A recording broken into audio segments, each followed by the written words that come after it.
émission qui promeut l'entrepreneuriat, le leadership et la bonne gouvernance. Nous sommes aujourd'hui à la dynamique mondiale des jeunes, située au Conseil Médor, et nous recevons un invité très spécial que vous aurez la possibilité de découvrir au courant de cette émission. Avant, nous allons prendre un petit moment de transition, question de préparer notre invité, et pendant ce temps, on vous laisse avec la page en couleur.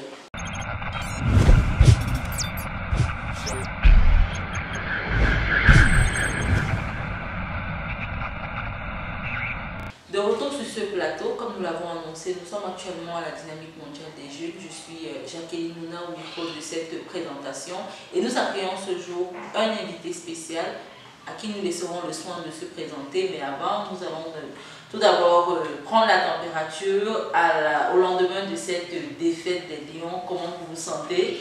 Vous allez bien? Bonjour Jacqueline. Bonjour. Je ne me porte pas bien avec la défaite des Lions. C'est pas facile. Donc on dirait vraiment une journée de deuil national, mais on va essayer de reprendre notre vie en main et de se relever encore plus fort pour les prochaines compétitions. Ah, effectivement, avec les prochaines compétitions, je crois au Lyon, nous allons vraiment faire le meilleur. D'accord. Donc voilà, on va vous laisser le soin de se présenter auprès de nos internautes. Qui êtes-vous? Que faites-vous? On a besoin de tout savoir sur votre identité. Ok, merci. Bon, moi, je suis Danzabe Francis, originaire du Nord, de l'extrême Nord. Je sors d'Amtidé, dans la localité d'Amtidé, l'arrondissement de Golfata et le département de Mayo-Sava. Donc, voici d'où je sors et qui je suis. Ah, d'accord. Donc, vous avez décidé de quitter le Mayo-Sava pour migrer vers cette partie du pays que vous appelez très habituellement de l'autre côté le Sud. Effectivement. Voilà, donc, quelles ont été vos motivations de quitter votre localité d'origine pour vous rabattre vers le Sud? Bon, en premier, c'est que je sors dans la zone rouge, là où il y a vraiment l'insécurité. La vie est vraiment dure de l'autre côté.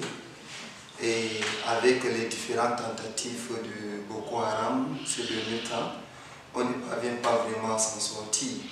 Et comme tous les autres jeunes de ma région qui migrent vers ici pour chercher une vie meilleure, j'en ai décidé également de venir voir comment la vie donne. Voilà la raison pour laquelle moi aussi j'ai essayé de migrer vers cette partie du pays, qui est la capitale de ce pays, pour voir comment est la vie ici. D'accord, donc maintenant vous voilà à Yaoundé, entre les appréhensions que vous aviez quand vous avez décidé de migrer vers Yaoundé et les réalités que vous rencontrez sur le terrain maintenant. Est-ce que vous pouvez partager ça avec nous? Vraiment, c'est une question délicate. En fait, c'est pas facile. Lorsque j'étais au nord, la manière on louait Yaoundé, on nous parlait de Yaoundé, du sud. On croyait que, d'après moi, c'était le paradis. C'était une vie meilleure. Mais à ma grande surprise, quand je suis venu, j'ai trouvé que c'est vraiment l'enfer, parce que la vie n'est pas facile. Je prends l'exemple, malgré la guerre et tout ce que j'ai chez moi, si je faim avec 200 francs, je peux manger, je peux vivre. Je loue ma maison rien qu'à 3000. Mais ici à Yaoundé, la vie n'est pas facile, la vie est difficile. La vie est vraiment difficile. Je suis venu dans le but de faire la moto, mais même avec la moto, je suis limité. Je ne peux pas entrer dans tes quartiers, je ne peux pas traverser là, je ne peux pas.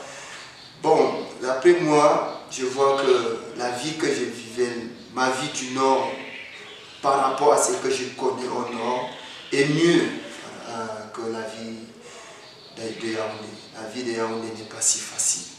Vraiment, donc, vous n'encouragerez pas un de vos frères qui est en train de mûrir un projet de migrer vers Yaoundé? Bon, encourager, je dirais non de ma part, parce que j'aimerais dire à ces jeunes, peut-être qui pensent que la vie meilleure est à Yaoundé Nord. Par contre, chez nous, on peut belle vivre. On peut faire nos agricultures, on peut faire nos petits business, ça marche, la vie donne au Nord et on vit dans la famille, on n'a pas de problème. Je pense que ces jeunes qui pensent que Yaoundé est le paradis, c'est pas ça. D'accord, donc maintenant on va essayer d'entrer un peu dans votre histoire, on va parcourir votre histoire. que vous faites dans la vie, qui vous a réellement, on a parlé de vos motivations, vous avez dit que vous recherchez une vie meilleure. Mais maintenant, on veut savoir quel est votre plan véritablement de survie quand vous venez sur Yaoundé, vous avez dit que vous faites de la moto. Comment comptez-vous vous organiser? Quelle est votre histoire? De quoi vous partez pour arriver ici? On a vraiment besoin d'avoir plus d'informations dessus. Merci, merci.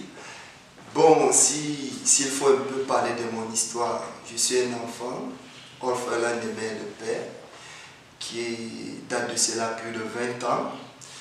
Et j'ai fait la rue plus de 7 ans. Et après cela, c'est dans la rue que j'ai pris conscience. J'ai repris le chemin de l'école. Après 7 ans, j'ai repris le chemin de l'école.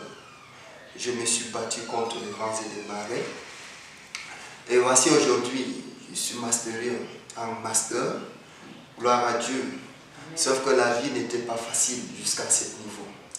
Ma vie était vraiment de chaos, j'ai vu de haut et de bas. Mais à travers le courage que j'ai dans la vie, j'ai pu braver les échelons et arriver là où je suis. Et ce que je fais dans ma vie, c'est que je planifie les choses dans ma vie. Je planifie. Mon objectif premier, c'est que comment faire pour réussir. J'ai un but dans la vie. Et quel qu'en soit ce que je dois faire, quel qu'en soit le travail de bas classe que je dois faire ce travail pour atteindre mon objectif. Donc, avant de faire la moto, j'ai d'abord déchargé. J'étais d'abord un chargeur de voiture. J'ai déchargé des camions, j'ai poussé l'eau, j'ai travaillé, j'ai ramassé les trucs dans les poubelles pour vendre tout ça pour arriver là où je suis. Aujourd'hui, si je fais la moto, mon objectif n'est pas seulement de rester sur la moto, mais j'ai un arrière-plan à traverser une moto, d'atteindre mon but pour aller jusqu'au bout. D'accord. Mais maintenant, si on veut essayer d'en savoir plus sur votre parcours académique, vous avez un master en quoi particulièrement? J'ai un master, bon, je suis comme ça, master 1, je passe pour le master 2 en géographie physique à l'université de Maroua. Géographie physique.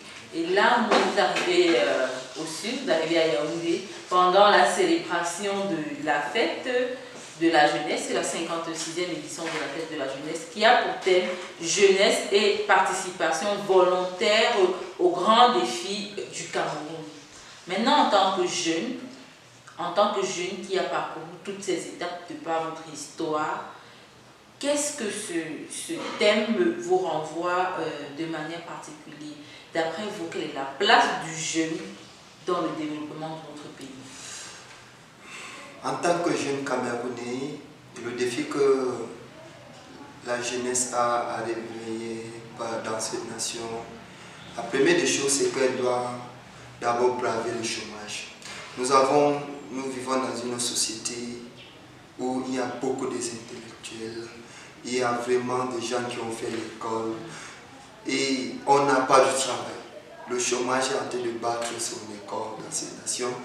Et qu'est-ce qu'il faut faire? On ne doit pas seulement rester à attendre tout de l'État. On doit vraiment se réveiller, on doit vraiment embrasser la terre. Je suis un cultivateur, j'aime vraiment labourer, j'aime vraiment faire l'agriculture et les activités champêtres. Parce que là-bas se cache vraiment un trésor qui ne dit pas son nom. Et je voudrais aussi dire qu'on a ce défi à relever, c'est de faire face à l'insécurité. Si c'est que moi aujourd'hui je suis ici, c'est à cause de l'insécurité qui surgit dans ma région, où je ne peux plus travailler comme il le faut. Mais si aujourd'hui, ensemble avec la jeunesse, si on comprend que le fait d'essayer de laisser les choses à la merci de la nature, chercher les gains faciles, cela va vraiment nous amener, et cela va nous amener à cultiver l'idée du terrorisme. Mais si vraiment on se donne, je pense que ça va aller. D'accord, mais maintenant vous, qu'est-ce que vous faites pour votre localité et pour le Cameroun pour participer au développement? Là, vous avez déjà quitté Mayo Sanaga, c'est ça?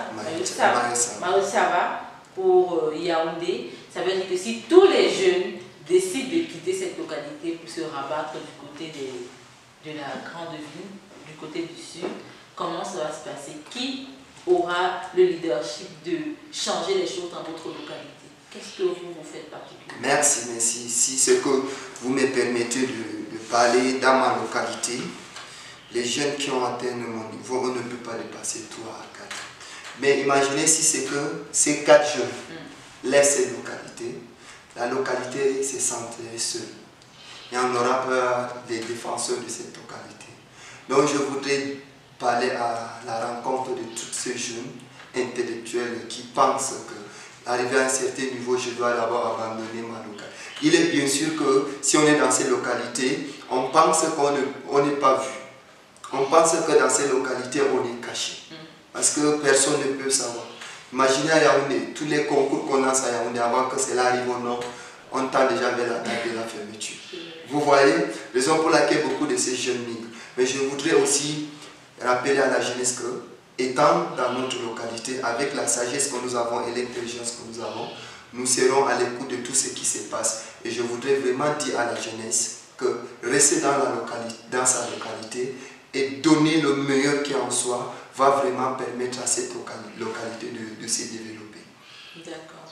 Donc, on arrive bientôt au terme de cette émission et on a envie de savoir quel est le message de manière globale en cette période de fête de la jeunesse que vous voulez adresser à vos frères jeunes, que ce soit ici, à Yaoundé, que ce soit dans n'importe quelle région du pays. Quel est le message que vous voulez renvoyer à ces jeunes?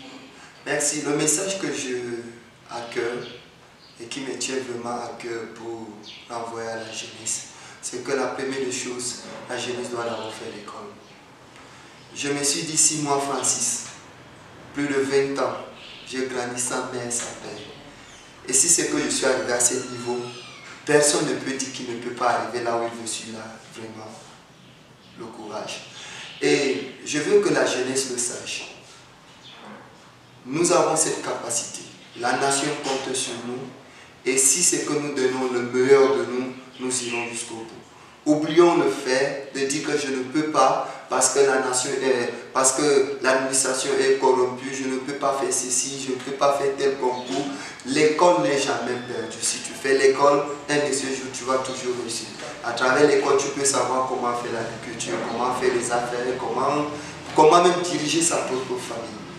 Comprenez? Donc c'est ce message que je attire. D'accord. Merci Francis déjà d'avoir accepté cette invitation. Cette émission, comme nous l'avons annoncé, tire à sa fin. Nous vous remercions, chers internautes, de nous avoir écoutés ce vendredi 4 février 2022. Nous espérons que vous serez nombreux à liker et à commenter. On vous donne rendez-vous à la prochaine édition de l'émission La Roue. C'était Jacqueline Mouna au micro de présentation. Merci.